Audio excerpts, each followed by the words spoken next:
Opening Lloyd's bank account in UK for international students is pretty easy thing to do. Today I'm going to teach you how you guys can open a Lloyd's bank account in UK for as an international student. So the process is pretty simple. You just have to be at your Google, and here you have to search for open Lloyd's bank account. Now, after that, you simply have to go to the first link which should say open a current account online.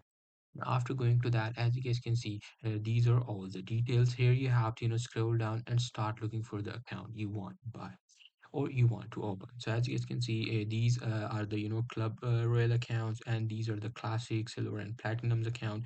If you're an international student, just for the first account, I think you should go with the classic one. You just have to click on the classic one, and then you simply have to click on this ready to apply, and then you simply have to click on this continue on website, and there you go. You just have to scroll down, and you just have to click on this continue to start creating your account.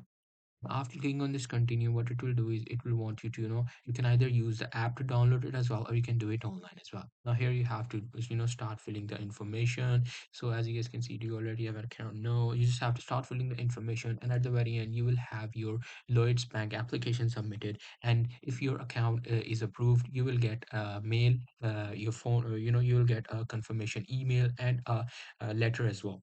So that's pretty much it. That's how you guys can do it. Hope you guys find this video helpful.